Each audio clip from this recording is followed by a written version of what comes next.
Curve, we've been a Curve dealer ever since we started our shop 6.5 years ago. I bought, back then I came from mountain biking and I was looking for something steel, a drop bar, disc brakes, and already room for wider tires, although I didn't quite know what we were going to use wider tires for. Now we would call it a gravel bike, and Curve had just released a bike called the Grovel, and we're always joking when we talk to them that they were only one letter off of the whole gravel hype. That was sort of the Kevin generation 1, the Grovel, although at the time it wasn't called the Kevin.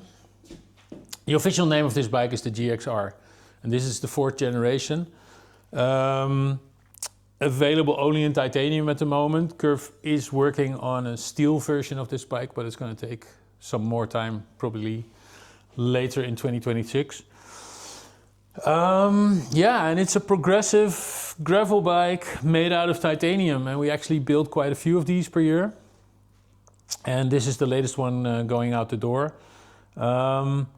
It now has a UDH compatible hanger, so we can mount the latest generation of Force Explorer, the 1x13. It is slightly longer. It has, than the previous generations, it has a room for what's currently mounted with 50mm tires, and there's plenty of room to spare.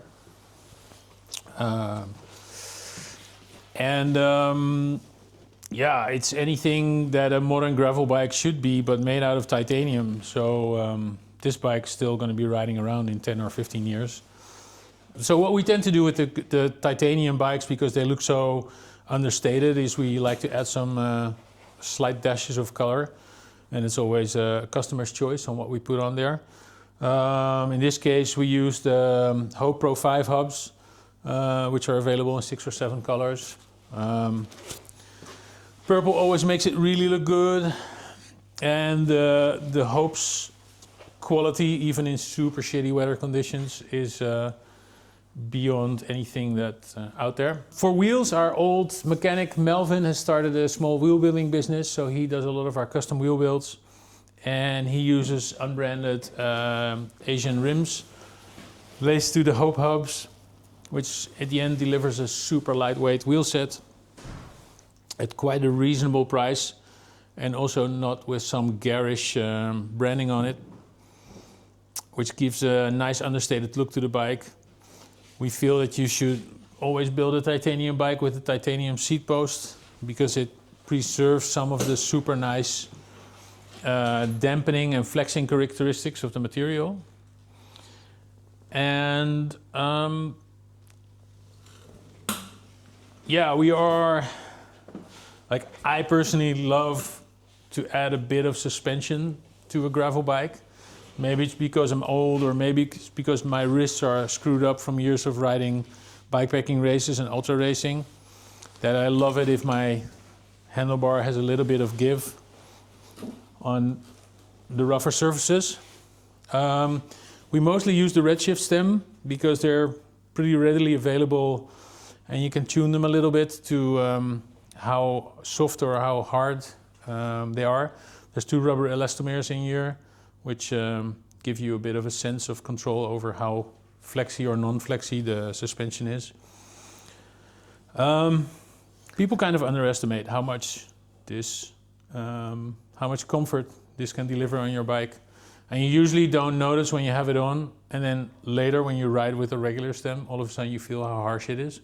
So Curve has managed to, with this material, because they used a flat yoke on this side, they've managed to still work with a regular width bottom bracket and make room for the 50mm tires. It's plenty stiff, so there's no compromise on that area. And one of the things that we really like about Curve, and this is like totally against the grain of what's happening in the industry, is all the cable routing is still on the outside. And it makes it really easy to maintain your bike, or swap out a brake if you would need to. Honestly, in reality, is something that not happens that often. What we see a lot in the Netherlands is headset bearings that get destroyed after a year or a year and a half of riding, simply because we have wet weather and sand and all that stuff. So like replacing headset bearings to us is a pretty regular occurrence. And if you have all your cables running through your headset bearings, that turns into a massive ordeal and expensive, like a big bill from the workshop, due to the labor involved. And on this bike, we could literally flip out the bearings in 15 minutes to now max half an hour. The headset badge is also really pretty. There's very few brands these days that still do like really nice headset badges. And Curve is even like breaking the rules by putting even the braking cable on the outside of the fork, not even hiding that through the fork leg. And I feel that's they're really breaking the rules, but also forging their own path that way. There is, if you're so inclined and would want to run a dynamo hub for long distance racing or riding at night, there are dedicated cable supports to guide the dynamo cable, because it comes up on this side of the wheel. And the cargo eyelets in the fork are actually rated to something higher than what they're usually to, because these go through the fork. Yeah, both fork legs are rated for 8 kilos per side, which is quite a bit more than most of the regular eyelets that brands put on forks, because these go through to the other side. So in that sense, it's really a bike like readily made for adventures. Top tube mounts for top tube bag. There's eyelets underneath for a third water bottle cage or storage for tools if you want to. You could even put a rear rack or fenders on this bike if you want to. There's mounts for that. And because in the Netherlands, riding gravel usually means that you have 50% asphalt to get to the gravel.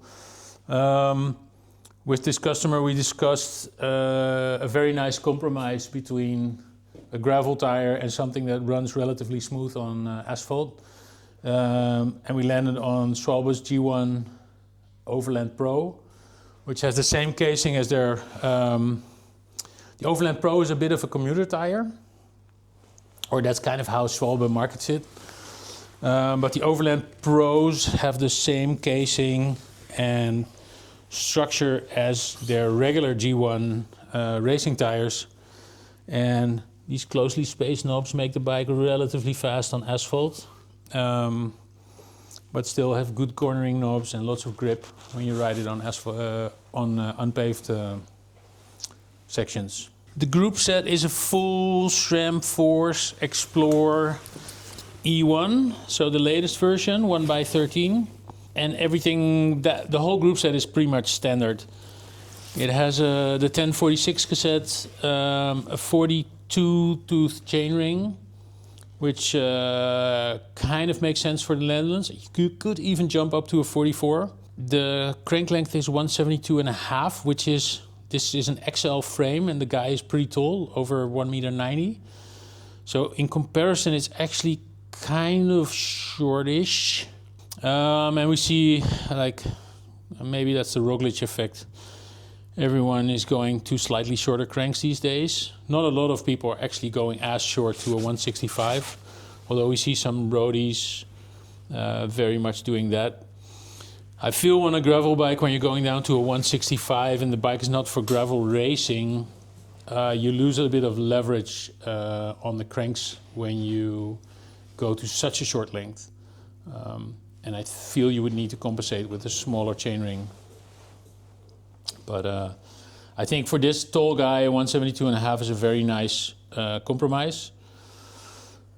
Pedals wise, he was already on Shimano SPD, so we just stuck some SPD XT pedals on there, which are obviously a bit of a gold standard for durability and long lasting, entirely problemless function.